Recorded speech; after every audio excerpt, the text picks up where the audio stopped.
Hello दोस्तों, कैसे हैं आप लोग। आप सभी का स्वागत है मेरे चैनल पे। तो दोस्तों, आज का जो टॉपिक तो बहुत डिफरेंट है। आज हम लोग बातचीत करेंगे काउंसलिंग के बारे में।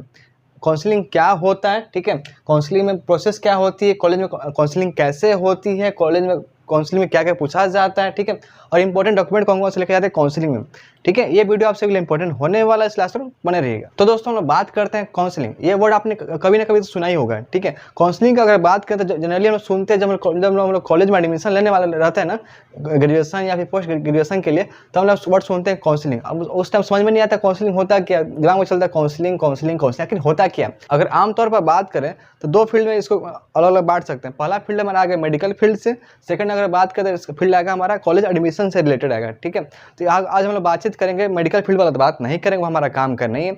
आज हम बातचीत करेंगे कॉलेज में एडमिशन कैसे होती है, उसमें काउंसलिंग का क्या प्रोसेस होता है, उसका क्या इंपॉर्टेंट रहता है, ठीक है। काउंसलिंग अगर बात करें, सबसे पहले जानते हैं काउंसलिंग होता क्या। देखिए, आमतौर पर बात करें काउंसलिंग मतलब होता है परामर्श या सलाह लेना, ठीक है, किसी से सलाह लेना है, गाइड लेना कि भाई मुझे समझ में नहीं आ रहा है क्या करें। बट अगर कॉलेज एडमिशन के तौर पर बात करें, उस प्रोस्पेक्ट से देखें तो काउंसलिंग का मतलब होता है थोड़ा सा अलग हो जाता है। आप किसी कॉलेज में पढ़ना चाहते हैं तो उसके लिए आप इंट्रेंस एग्जाम देते हैं, उसके बिहाफ पे आपका काउंसलिंग होती है। अगर बात करें काउंसलिंग का, तो एक हो गया हमारा मेडिकल फील्ड से रिलेटेड हो गया, दूसरा हमारा रिलेटेड हो गया एडमिशन से रिलेटेड। तो हम लोग आज बातचीत करेंगे एडमिशन से रिलेटेड। देखिए, काउंसलिंग अगर बात करें तो इसमें जनरली हम लोग करवाते हैं दो चीज़ के लिए, या तो प्राइवेट कॉलेज में एडमिशन के लिए या फिर गवर्नमेंट कॉलेज में एडमिशन के लिए, ठीक है। गवर्नमेंट कॉलेज के अलावा बात करें डीम्ड यूनिवर्सिटी आ गया, ठीक है, सेंट्रल यूनिवर्सिटी है, तमाम तरह का जितना भी कॉलेज है चाहे यूनिवर्सिटी है उसमें एडमिशन के लिए आता है, ठीक है। तो दो पार्ट में बांट रहते हैं, प्राइवेट और गवर्नमेंट के लिए, ठीक है। तो उसमें एडमिशन के लिए प्रोसेस होता है काउंसलिंग का, ठीक है। तो काउंसलिंग में आपको हर इंसान को पार्टिसिपेट करना पड़ता है, तभी वो कॉलेज में एडमिशन ले पाएगा और वो हायर स्टडीज कर पाएगा, क्योंकि बिना इसमें पार्टिसिपेट किए आप किसी कॉलेज में एडमिशन ले ही नहीं सकते। हाँ, कहीं कहीं क्या होता है कि डायरेक्ट एडमिशन होती है, बट कुछ ना कुछ प्रोसेस काउंसलिंग का कुछ ना कुछ प्रोसेस वहाँ भी आ ही जाता है, ठीक है। तो कॉलेज में एडमिशन की बात करें तो आप जनरली हम लोग बात करें किसी व्यक्ति को करना था ग्रेजुएशन या भी करना था पोस्ट ग्रेजुएशन। ग्रेजुएशन का आमतौर बात करें तो किसी को करना था बीए करना, किसी को बीएससी करना, चाहे किसी को बीकॉम करना, या फिर मेडिकल फील्ड का अगर बात करें तो किसी को एमबीबीएस करना, या फिर जितना तरह का एमबीबीएस या फिर जितना तरह का मेडिकल कोर्स का होता है वो किसी को करना है, ठीक है, या फिर पोस्ट ग्रेजुएशन किसी को करना है। तो जनरली उसी चीज़ के लिए वो काउंसलिंग होता है, उसके लिए काउंसलिंग से पहले उसका होता है एंट्रेंस एग्जाम, ठीक है। आप किसी कॉलेज में पढ़ना चाहते हैं, उस कॉलेज का आप एंट्रेंस एग्जाम देते हैं। एंट्रेंस एग्जाम देने के बाद क्या होता है कि आपको उसका जो कटअप होता है, मिनिमम जो कटअप होता है, उसको आप क्वालिफाई करना पड़ता है, यानी कह सकते हैं कि मुझे उस एग्जाम में मुझे पास करना पड़ेगा, ठीक है। तो आप कटअप जो मिनिमम कटअप उसको क्वालिफाई करेंगे, ठीक है। उस आपका कटअप क्वालिफाई करने के बाद आपका बनता है मेरिट, ठीक है। मेरिट किस बेसिस बनता है, जितना आपने मार्क्स लेकर आया मेरिट उस पर बेसिस पे बनता है, और जितना आपने रैंक लेकर आया मार्क्स और रैंक के बेसिस आपका बनता है मेरिट, ठीक है। मेरिट बनता है, उसके बाद क्या होता है कि आप जो भी मेरिट आपका बना, आप क्या करते हैं उसके बाद कॉलेज आप सिलेक्ट करते हैं कि मुझे इस मार्क्स पे मुझे कौन सा कॉलेज मिल सकता है। उस कॉलेज में आप रजिस्ट्रेशन करते हैं। कॉलेज में जब रजिस्ट्रेशन करते हैं उसके बाद आपको क्या होता है कि आपका काउंसलिंग के लिए आपको मैसेज आता है कि हाँ भैया, इसने आपका काउंसलिंग है इस कॉलेज में, आप इसमें पार्टिसिपेट कर लीजिएगा। अगर कैसा पता चले मुझे काउंसलिंग किस कॉलेज में, तो आपके पास एक ईमेल आएगा, या फिर जो आप नंबर है वहाँ पर वेरीफाई किया, जो रजिस्ट्रेशन आपने किया, जिस रजिस्ट्रेशन करेंगे उसके पास ईमेल आएगा या फिर आपको मोबाइल पर मैसेज आएगा। तो आपको पता चलेगा मेरा इस दिन, मेरे को इस डेट को मेरा काउंसलिंग होने वाला है, ठीक है। तो काउंसलिंग से पहले क्या हो गया, आपको कॉलेज में रजिस्ट्रेशन करना पड़ता है, जो जिस कॉलेज में आप एडमिशन लेना चाहते हैं, ठीक है। और हाँ, जिस कॉलेज में आप एडमिशन लेना चाहते हैं वो देख लीजिएगा वो कॉलेज कैसा है, कॉलेज का इंक्वायरी जरूर कर लीजिएगा, कॉलेज कैसा है, वहाँ का माहौल कैसा है, पढ़ाई कैसी होती है, प्लेसमेंट कैसी होती है, तमाम चीज़ चेक कर लीजिएगा, तभी उस कॉलेज में एडमिशन लीजिएगा। किसी अन्य के बहकावे में एडमिशन को नहीं लेना, आपको अपने हिसाब से लेना है, ठीक है। क्योंकि आपको सबसे पहले इंक्वायरी करना है उसके बारे में, बिना इंक्वायरी किए हुए किसी कॉलेज में एडमिशन मत लीजिए किसी और के बहकावे में, ठीक है। उसके बाद क्या होगा, मैसेज आएगा काउंसलिंग के लिए। उसके बाद क्या होगा कि आप जो कोर्स चूज करना पढ़ना चाहते हैं, मुझे जो कोर्स में आप एडमिशन लेना चाहते हैं, आप वो कोर्स चूज करके उसमें एडमिशन लेते हैं, ठीक है। कभी कभी क्या होता है कि जो मेरा कोर्स जो मनचाहा कोर्स था वो कोर्स मुझे मिल नहीं पाता, ठीक है।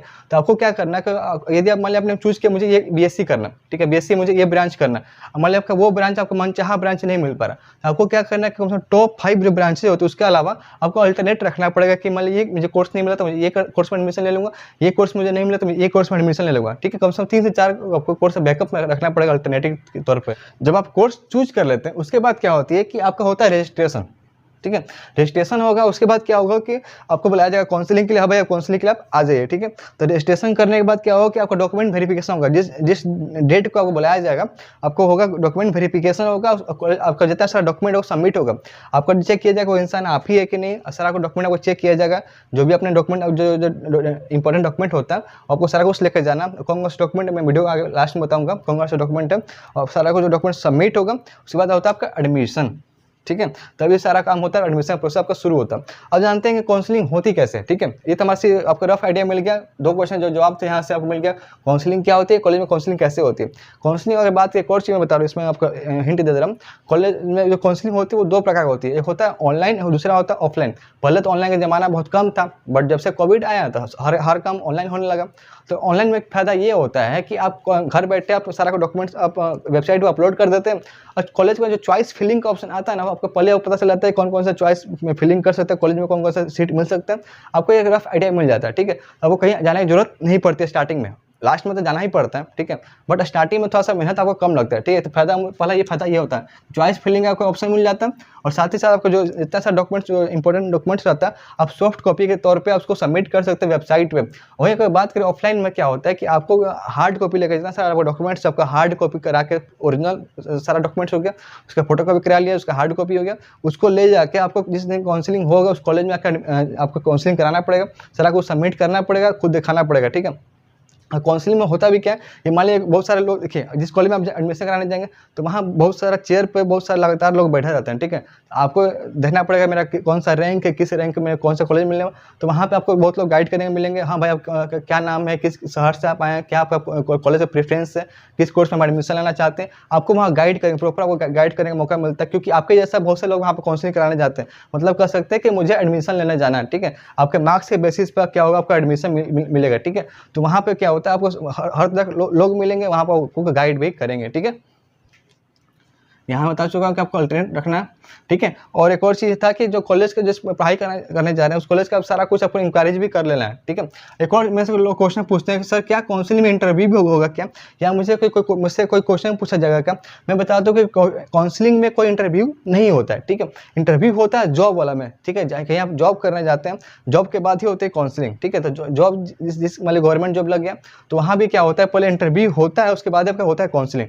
तो बट अगर बात कॉलेज एडमिशन की बात करें तो कॉलेज में एडमिशन के टाइम में कोई काउंसलिंग में इंटरव्यू नहीं होता, आपसे कोई क्वेश्चन पूछा नहीं जाता, बस क्वेश्चन पूछे गए तौर पर बात करें, नॉर्मली क्वेश्चन पूछा जाता है आप कौन है, कहाँ से आए हैं, आपका नाम, सिटी, आपका मार्क्स कितना है, ठीक है। मार्क्स के बाद पूछा जाए आपके कॉलेज में क्या कोर्स जो लेने वाला है उसका प्रेफरेंस क्या है, अगर ये कॉलेज में ये कोर्स नहीं मिला तो दूसरा कोर्स कौन सा अल्टरनेटिव तौर पर लेने वाला है, मतलब आपको कह सकता है पूरी तरह का आपको गाइड किया जाता है, ठीक है। उसके बाद क्या होता है कि जब आपको कॉलेज में आप एडमिशन ले लेते हैं, जो आपका कोर्स मनचाहा कोर्स था या फिर कोई और कोर्स आपको बैकअप में रखा था वो आपने चूज कर लिया, वहाँ पर होता है एडमिशन। एडमिशन होने के बाद क्या होता है आपको करते हैं फुल पेमेंट, ठीक है।